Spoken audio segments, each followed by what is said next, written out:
Black Lives Matter rejects the idea that a few bad officers are the problem. It's about police structure. Black Lives Matter rejects the idea that it's a few bad officers. That it's a few bad officers. Bad officers. Yeah. Right. So, yeah.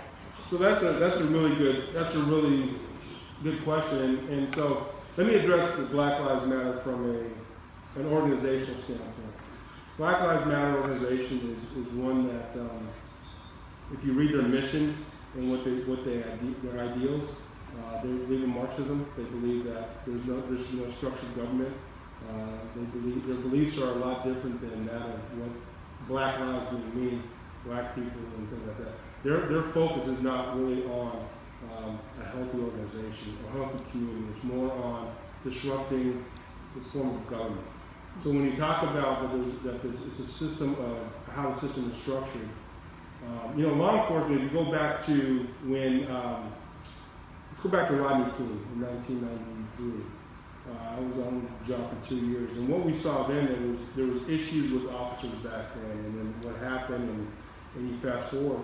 Well, when that happened, law enforcement communities across the country all changed their policing models. We went from the broken windows theory to a more community-based policing model.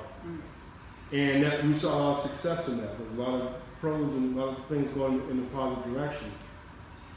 But part of the process too was how did police officers go to mostly Black communities, or person of color communities, where the highest crime rates are, and a lot of the direction that was given to the police departments and police officers was based on what the community was telling those officers or what they wanted. There's drug dealers on the corner, get rid of those drug dealers. Well, part of the problem is the police go in and deal with the problem. They don't eliminate the drug dealers or get them out there to go to jail. But the cities and the local governments wouldn't come back into these communities and provide that type of wraparound services that would create job opportunities, the educational systems, the things that are broken within those urban communities that are often dealing with the violent crime issues. If you look at Chicago, for example, between the ages of 18 and 26, I believe, or 27, a majority of those African American men are high school dropouts and unemployed. You have no other choices in life but to resort to violence. And at least that's their viewpoint. So when you address those, so police can only do so much of it. So when you go and you start to address that from a holistic approach of bringing in jobs, bringing in career opportunities, technical skill training, something as simple as what we're comfortable with is there's called food deserts. Meaning there's no restaurants or no grocery stores that provide healthy. And so if you look at all these communities that are having these issues, that exists. And it's not a law enforcement problem. It's law enforcement's doing their part because we're that enforcement arm.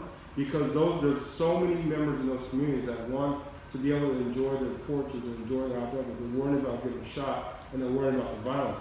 We don't have that here in Napa.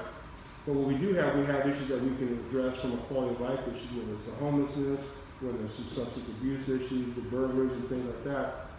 Those are all things like the homelessness issue is a not just a city of Napa, that's a county issue and a state issue that we have to address. And how do we address it? We got to throw money at it, and right now during these critical times. So to go back to the question to say that it's all law enforcement, that's just a very broad and very vague blaming on something. Can we do better? Absolutely. And are we working to do better? Absolutely. I think there's more, you could probably see more examples of great positive interaction with law enforcement that is shown, but I think the media doesn't show that. And truthfully, as a profession, we don't do a real good job of promoting all the great work we do. We have a problem in that area because it requires a team of folks to really message out what you do. So I don't necessarily believe that. I don't believe that the policing profession is broken, because the criminal justice system, the police are just one part of that criminal justice system. Because as you're aware that there's a zero bail here in California, anyone that commits petty theft, that steals lots of any types of items, retail theft, there's no jail time.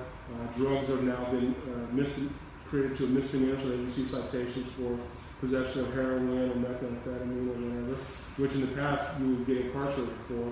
So if they're just getting citations, they're just out repeating offending, meaning they're breaking into your cars, breaking into your homes, causing the violence.